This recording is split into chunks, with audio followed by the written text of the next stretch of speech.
तो आज का जो टॉपिक है ना, वो बेसिकली क्लास 11th के लिए है या जिनको अकाउंटिंग के बेसिक्स नहीं आते। देखो, अकाउंटिंग एक प्रोसेस है और उस प्रोसेस को करने के लिए आपको अकाउंट्स मेंटेन करने हैं।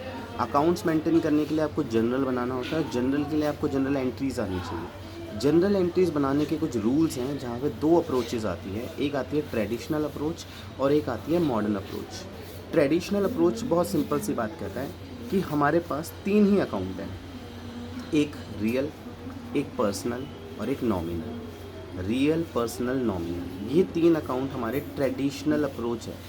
इसके अलावा हमारी एक मॉडर्न अप्रोच है। मॉडर्न अप्रोच में 5 नेचर होते हैं, जैसे कि कोई भी आइटम या तो कैपिटल होगी, या फिर कोई असेट्स होगी, या फिर कोई लाइबिलिटी होगी, या फिर कोई लॉस या एक्सपेंस होगा, या फिर कोई प्रॉफिट या इनकम होगी। यही वो दो अप्रोचेज़ हैं जिसकी वजह से जनरल एंट्रीज बनाई जाती है, लेजर में पोस्ट की जाती है, एडजस्ट करने के बाद ट्रायल बनाया जाता है, ट्रायल फिर एडजस्ट होकर क्या बनता है, फाइनल अकाउंट बनता है। इस तरह से पूरा प्रोसेस चलता है और हमारे पास फाइनेंशियल स्टेटमेंट प्रिपेयर हो जाती है। ठीक है, अब समझने की कोशिश करेंगे ट्रेडिशनल अप्रोच को। ट्रेडिशनल अप्रोच कहता है कि आप ये समझें कि तीन ही अकाउंट होते हैं मेन। एक होता है पर्सनल, दूसरा रियल और तीसरा नॉमिनल। पर्सनल अकाउंट क्या होता है? पर्सनल अकाउंट मतलब कि जब भी आपको कोई नाम दिखे, जब भी कोई आपको नाम दिखे, मान लो फॉर एग्जांपल किसी का नाम है XYZ, तो वो जो नाम है वो पर्सनल अकाउंट है।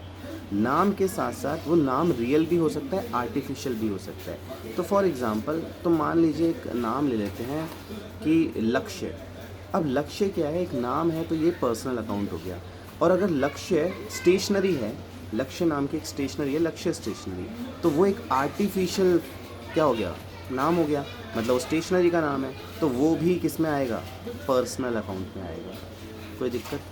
तो पर्सनल अकाउंट मतलब जहाँ पे नाम हो, अब नाम वो रियल भी हो सकता है, आर्टिफिशियल भी होता है। इसके अलावा एक रिप्रेजेंटेटिव अकाउंट्स होते हैं और वो 4 तरह के होते हैं। पहला आउटस्टैंडिंग एक्सपेंस, दूसरा प्रीपेड एक्सपेंस, तीसरा अक्रूड इनकम और चौथा इनकम रिसीव्ड इन एडवांस। ये चारों भी पर्सनल अकाउंट के अंदर आते हैं। ठीक है, तो पर्सनल अकाउंट यहाँ पर ख़त्म हुआ, जो कि 3 चीज़ें होता है, रियल नेम, आर्टिफिशियल नेम और रिप्रेजेंटेटिव थिंग्स जो आती हैं। दूसरा आता है रियल अकाउंट। रियल अकाउंट सिर्फ असेट्स की बात करता है, असेट्स ओनली, मतलब जितनी भी असेट्स हैं सबकी सब रियल है, सारी असेट्स रियल अकाउंट के अंदर आती हैं। ठीक है। थर्ड है नॉमिनल अकाउंट। नॉमिनल अकाउंट वो अकाउंट है जहाँ पर प्रॉफिट, इनकम, एक्सपेंस और लॉसेज आते हैं। अगर कोई चीज़ प्रॉफिट है, लॉस है, इनकम है, एक्सपेंस है, तो ये नॉमिनल अकाउंट में ट्रांसफ़र होते हैं, नॉमिनल अकाउंट कहते हैं। और नॉमिनल अकाउंट एक बार डेबिट हुआ तो दूसरी बार क्रेडिट हो जाता है। सर ऐसा क्यों? क्योंकि इनका बैलेंस नहीं होता, इसलिए इनको PNL के अंदर ट्रांसफ़र करना होता है, इसलिए कभी भी नॉमिनल अकाउंट का BD-CD नहीं होता। ठीक है गाइस, आगे बढ़ते हैं। अगला था मॉडर्न अप्रोच। मॉडर्न अप्रोच बात करता है नेचर पे। 5 तरह के नेचर होते हैं, कैपिटल, लाइबिलिटी, असेट्स, इनकम और प्रॉफिट, लॉस और एक्सपेंस।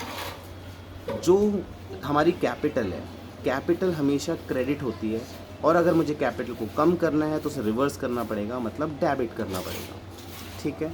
इसी तरह लाइबिलिटी हमेशा क्रेडिट होती है, और ये रूल्स हैं गाइस, ये बनाए गए रूल्स हैं।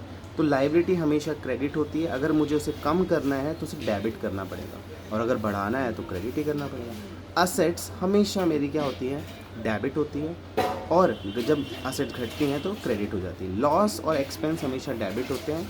ठीक है। और प्रॉफिट एंड इनकम हमेशा क्रेडिट होती है। तो बेसिकली LIC क्रेडिट नेचर के हैं शुरू में, जैसे L मतलब लाइबिलिटी, I मतलब इनकम और C मतलब कैपिटल, ये क्रेडिट होते हैं। अगर इन्हें कम करना हो तो डेबिट कर दो। डन गाइस, ये आपकी अप्रोचेस थी, ट्रेडिशनल अप्रोच और मॉडर्न अप्रोच। ये रूल्स ऑफ डेबिट क्रेडिट है। ठीक है, इससे आपका chapter number 6 I think 11th class में कंप्लीट हो जाएगा। बहुत इजी है, समझेंगे, इसके बहुत सारे क्वेश्चन प्रैक्टिस करते रहो, आता जाएगा। इसी वीडियो को दोबारा सुनना कि क्या मैंने बोला है, बहुत जल्दी से तुम्हें सारी चीज़ें समझ आ जाएंगी।